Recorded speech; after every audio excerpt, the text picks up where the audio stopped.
जिस्म को बनाया, जिस्म का बीमार होता हमने देखा है, मगर रूह का बीमार होता हमने नहीं देखा। आपका जिस्म बीमार हो, आपको पता कैसे चलता है? जब खाना अच्छा ना लगे आप समझ जाते हैं हमारा जिस्म बीमार है। जब बिरयानी अच्छी ना लगे आप समझ गए हमारा जिस्म बीमार है।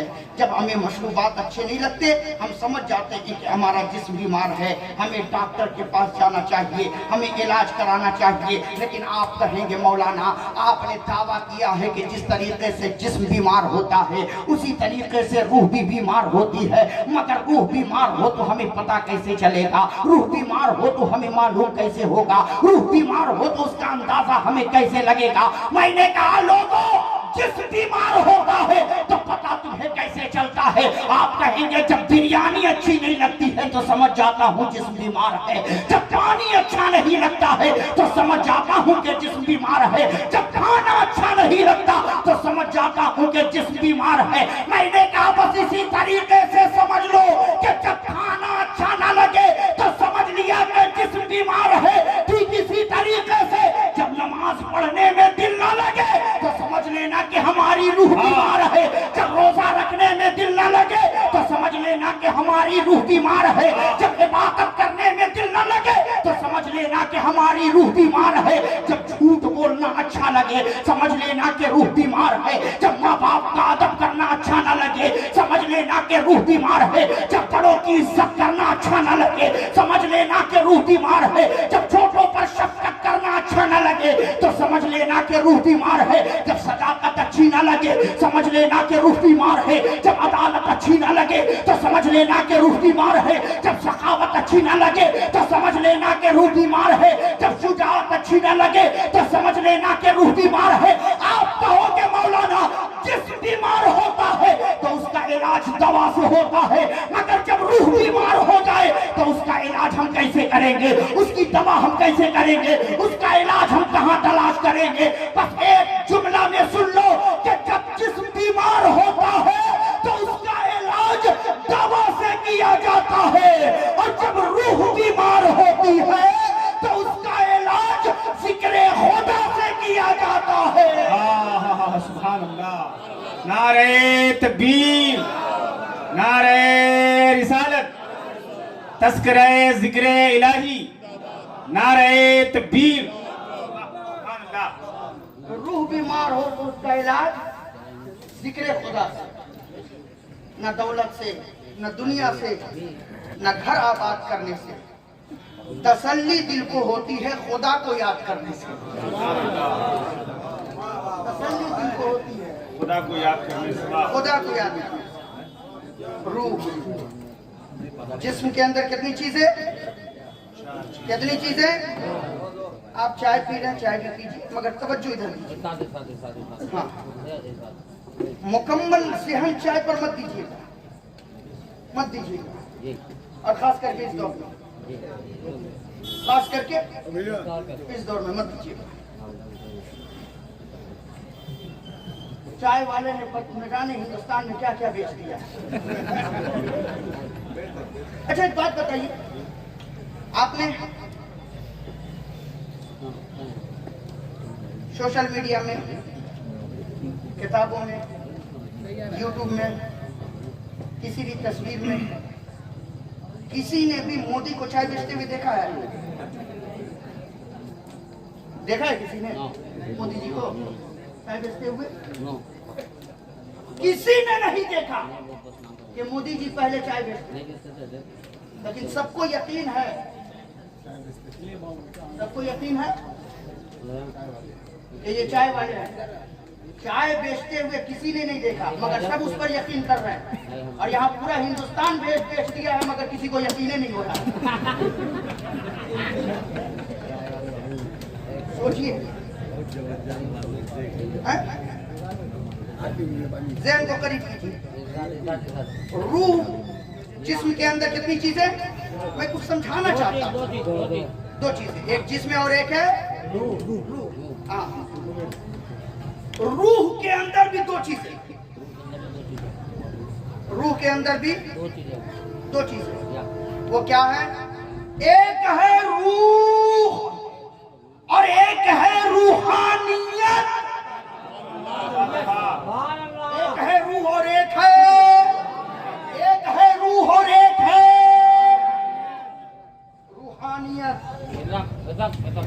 कहेंगे मौलाना रूह क्या है और रूहानियत क्या है? रूह और रूहानियत में आसान फर्क ये है, हमारे जिस्म के अंदर रूह है, मास्टर अनवार साहब के जिस्म के अंदर रूह है, यहाँ हमारे जितने उलमा हैं सबों के जिस्म के अंदर क्या है? रूह है। इस जलसे में कोई भी इंसान ऐसा नहीं बैठा है जिसके अंदर रूह ना हो, और जिसके जिस्म के अंदर रूह ना हो वो जमीन के ऊपर नहीं रहता है, वो जमीन के नीचे होता है। रूह ना हो तो कहाँ रहेगा? जमीन के नीचे। सबके जिस्म के अंदर क्या है? पीछे वाले भी बोल दे, क्या है? रूह है। तो रूहानियत क्या है? तो उलमा ने बयान फरमाया कि जो बंदा खुदा का हो जाता है, मोहब्बत से बोल दे, जो बंदा खुदा का हो जाता है, अल्लाह की मोहब्बत में अपने वजूद को फना कर देता है, परवरदिगार उसे रूहानियत अता फरमा देता है। रूह और रूहानियत में फर्क यह है कि रूह वाला दुनिया से जाता है तो दुनिया महीना, 2 महीना, साल, 2 साल, 5 साल के बाद उसे भुला दिया करती है। दुनिया उसे भूल जाया करती है। बाप मर जाए तो चंद महीनों के बाद बेटा भूल जाता है, माँ मर जाए तो चंद महीनों के बाद बेटे औलाद भूल जाते हैं, शौहर मर जाए तो चंद सालों के बाद बीवी भूल जाती है, बीवी मर जाए तो बस कुछ ही दिनों के बाद शौहर भूल जाता है। याद रखना, ये जो दुनिया से जाने वाले जा रहे हैं और लोग इन्हें भुला दे रहे हैं इसलिए कि ये सिर्फ रूह वाले हैं। रूह वाला दुनिया से जाता है तो उसे भुला दिया जाता है, मगर जो रूहानियत वाला होता है दुनिया उसे फरामोश नहीं करती है, दुनिया उसे भुलाया नहीं करती है। आज न जाने कितने साल का अरसा गुजर गया इस दुनिया से गए हुए हजरत लाल शाह को, मगर आज भी दुनिया इन्हें याद कर रही है। आज 100 साल से भी शायद का अरसा हजरत सखावत अली शाह को दुनिया से गुजरे हो गया, मगर आज भी दुनिया उन्हें याद कर रही है। आज न जाने कितने साल का अरसा हुजूर मुजाहिदे मिल्लत तो इस दुनिया से रुखसत हुए वो हो गया, मगर आज भी दुनिया उन्हें याद कर रही है। यही तक नहीं, 100 साल से शायद आला हजरत तो इस दुनिया से रुखसत हुए हो गया, मगर आज भी दुनिया आला हजरत के नाम का नारा लगा रही है, गरीब नवाज को याद कर रही है, गौसे आजम को याद कर रही है। क्यों? तो जवाब मिलेगा कि ये अल्लाह वाले सिर्फ रूह वाले नहीं बल्कि रूहानियत वाले हैं, और जो रूहानियत वाला होता है वो जमीन पर होता है तो भी याद किया जाता है, और जमीन में होता है तो भी याद किया जाता है।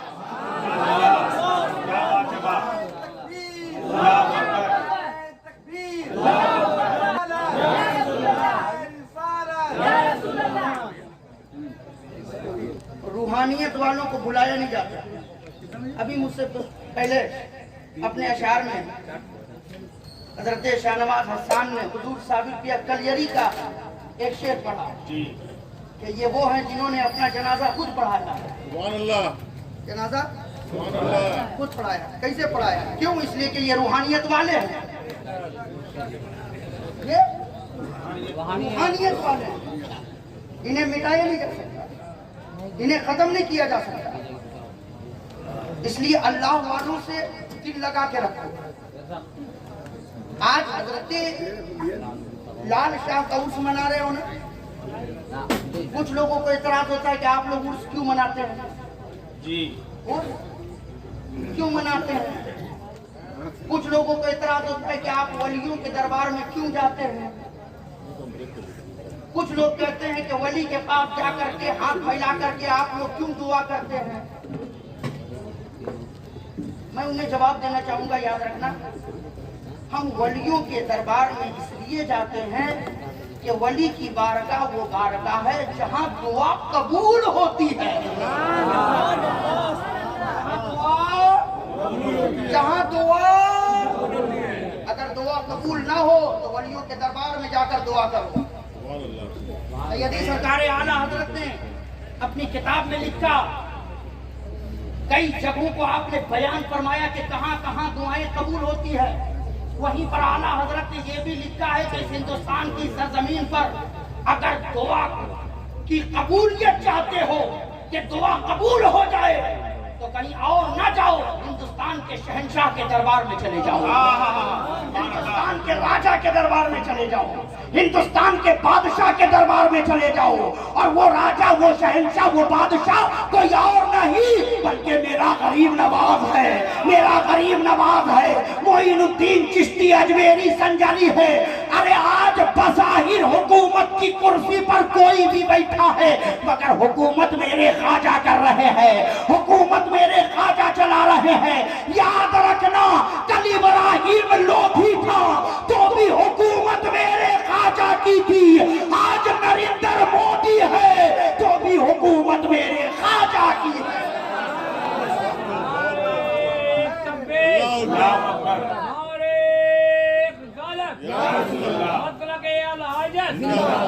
लाल मोहम्मद शाह बाबा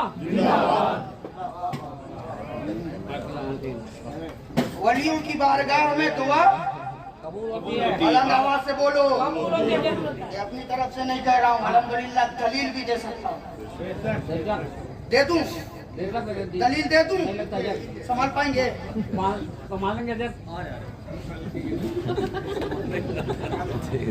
हम और आप क्या किसी को संभालेंगे?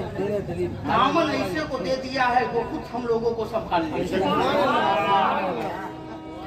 आने दरिया की तो अब तो तुम्हारी जानी, कश्ती तुम्हें पिछोड़ी लंगर उठा दी है। चाय जल्दी आप कीजिए। अच्छा गरम है। सुभान अल्लाह बोल बोल करके चाय। सुभान अल्लाह, नारे तकबीर, नारे रिसालत, अल मदीना चल मदीना। अरे जाओ नहीं ना, खाए पिए ना, खा के नहीं आए बिना खानी बैठे। बाबा का लंगर खाएंगे। आए खा लिया, खाना हजम कर लिए, अच्छा दुकान ले लिया, फिर खाएंगे। बिरयानी बोलते सुनिए सुनिए। बहुत सारे लोग यहाँ बैठे हैं जो माथे की नजर से मदीना देख करके आए होंगे। हम भी देखे, आंखों बंद खुले आंख तो मदीना देखे, अब करके नहीं ना देखे हैं? हाँ मदीना जाएंगे, चल पूरी दुनिया जाएगी मदीना, हाँ, इंशाअल्लाह। जाएंगे मदीना। आँख खोल करके मदीना देखे। अल्लाह ताला सबों को आँख खोल करके मदीना देखने की तौफीक अता फरमाए। हाँ, और बंद आँख से देखे तो मुस्तफा का चेहरा देखे। और यही दुआ करते याद है मेरे मौला, मान इतना नहीं कि हम वहाँ जा सके, दौलत इतनी नहीं कि वहाँ पहुँच सके, पर भी नहीं कि उड़ सके, ताकत भी नहीं कि चल सके। मौला हम मदीना नहीं जा सकते मगर या रसूल अल्लाह हमारा अकीदा है आप मदीने से गुलामों के ख्वाब में आ सकते हैं। आप मदीने से हम गुलामों की ख्वाबों में आ सकते हैं। सुना है आप हर आशिक के घर तशरीफ लाते हैं, मेरे घर में भी हो जाए चिरागा या रसूल अल्लाह। पूरा मजमा हाथ उठा के बोलो या रसूल अल्लाह, या रसूल अल्लाह, या रसूल अल्लाह, या रसूल अल्लाह। देखा बहुत सारे लोगों ने देखा है। हज़रत अल्लामा शफीक अली साहब किबला ये अल्हम्दुलिल्लाह हज करके आए, इन्होंने माथे की नजर से देखा है।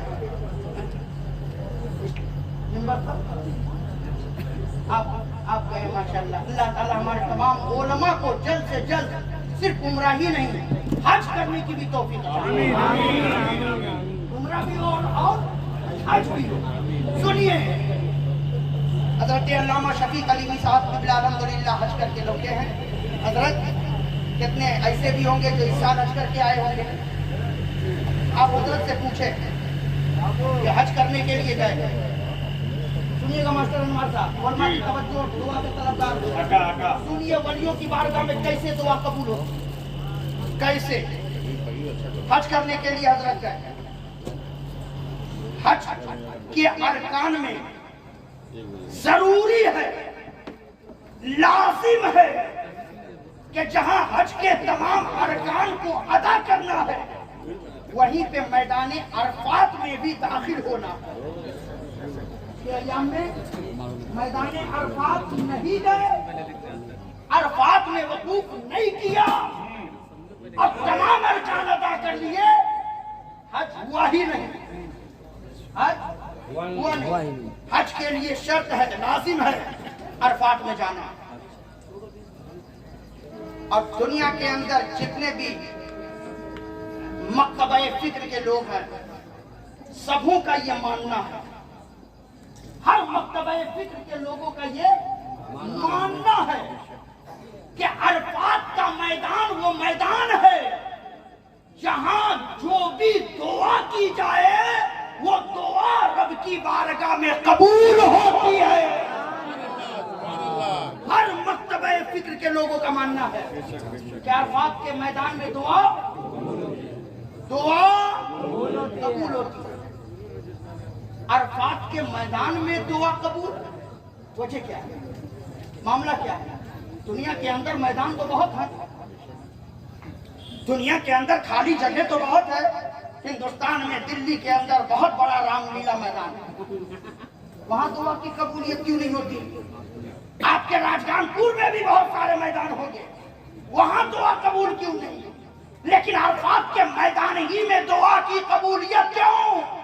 क्या अरफात में हाजी जाकर रब की बारगाह में जो भी दुआ करता है, हज के अय्याम में जो भी जाता है अरफात में, कोई तस्बीह नहीं, कोई दुरूद नहीं पढ़ता, सब रब की बारगाह में हाथ उठाकर कहता है मौला हम गुनहगार हैं माफ कर दे, मौला हम खताकार हैं माफ कर दे, मौला हम बीमार हैं सेहत दे दे, मौला परेशान है परेशानी को दूर कर दे, मौला हमारी बीवी बच्चों की हिफाजत फरमा, मौला घर वालों की हिफाजत फरमा, मौला खानदान वालों की हिफाजत फरमा। हर गुनहगार अरफात के मैदान में जाता है, रब की बारगाह में गिड़गिड़ा गिड़गिड़ा कर दुआ करता है, रो रो करके दुआ करता है, और जब वहां से निकलता है तो ठंडक अपने दिल के अंदर महसूस करता है कि हमने अरफात में दुआ किया है, हमारी दुआ रब की बारगाह में कबूल हो गई है, मेरा रब हमारी दुआ को कबूल कर लिया है।